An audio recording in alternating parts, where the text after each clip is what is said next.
Blood Red Sky was a Netflix movie that dropped about a week ago. I watched it maybe 3-4 days ago, and it kind of came out of nowhere, right? Like, I had no idea this was happening, and maybe a week or two before it was released, I saw on upcominghorrormovies.com that it was coming out, and I was like, what's this? And I thought the trailer looked promising. I didn't watch all of it. I just watched a little bit of it, and I was like, okay, maybe.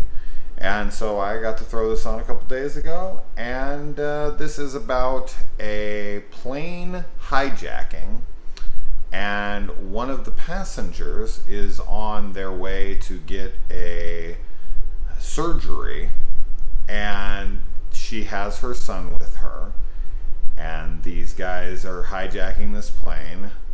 And then they find out that they've picked the wrong plane to fuck with, because the woman on board is a vampire, and she ain't taking no shit from nobody.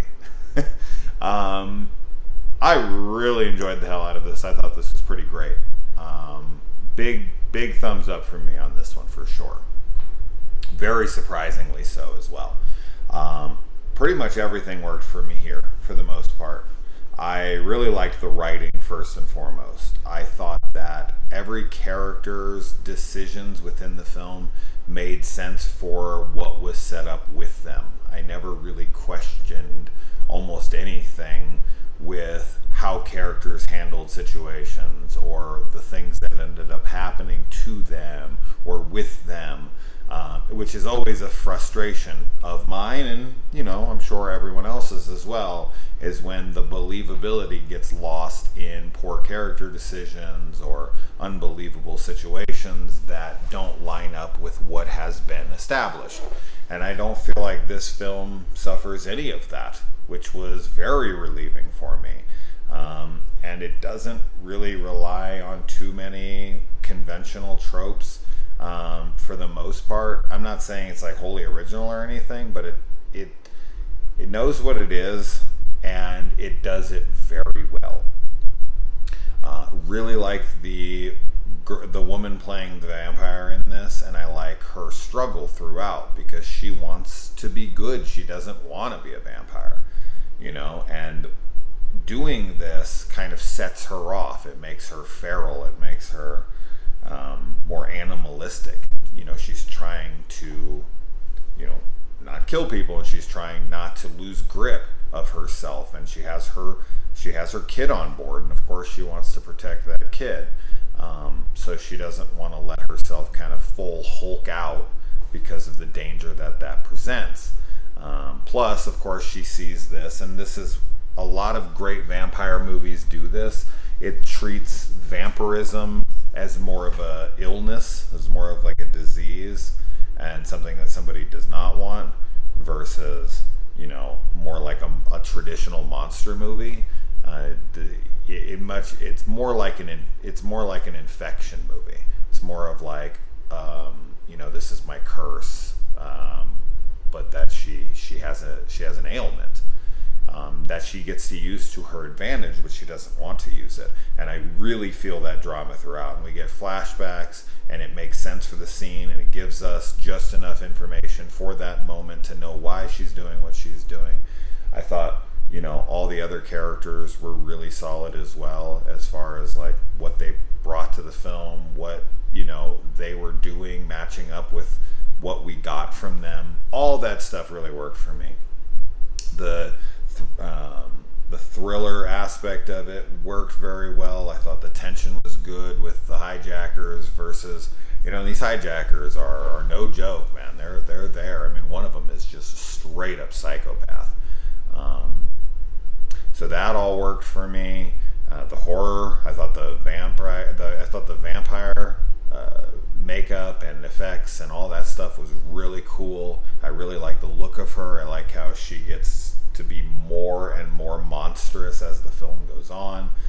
I really felt all the drama. I really felt for a lot of the characters. I honestly don't really have a complaint with this one. It's 2 hours long, so that might be a little long for some people, but I never felt the runtime. I never ever had issue with anything in the film. I thought it was just a really good ride from beginning to end, and definitely a sleeper hit of 2021 in the horror action genre. I know a lot of people are calling this like Die Hard on a plane.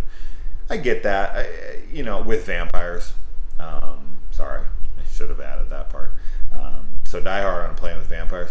That makes sense to a degree for sure, but there's so many plane hijacking movies, whether it's the Turbulence movies or Air Force One or Nonstop or Executive Decision, or there's so many fucking plane hijacking movies. Shit, that's the opening of Escape from New York, and LA.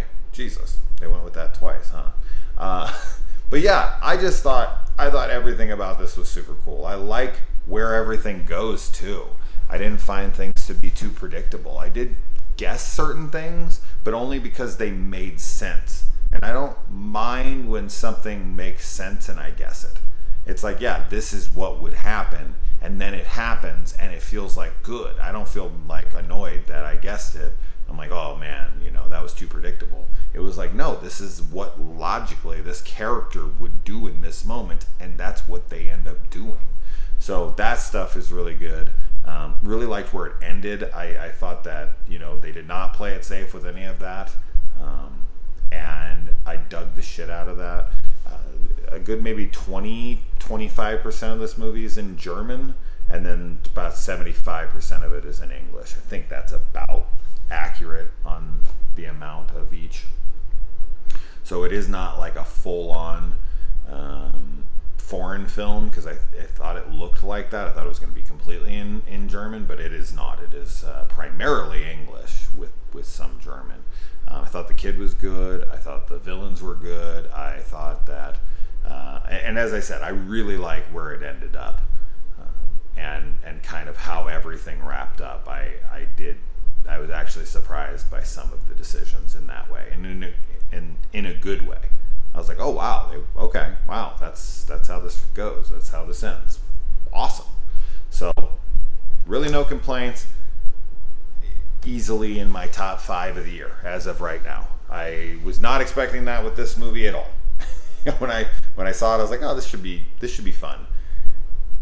While it can be fun, I think it's more dramatic and kind of tragic at times, and lands all of that. But it very much gives you plenty of action, plenty of horror, plenty of excitement. So it's not like a drag. It's not like and so the runtime never felt long to me. That's what I'm saying with the 2-hour runtime. It felt warranted. I didn't feel like there was any filler here that I would want to cut out.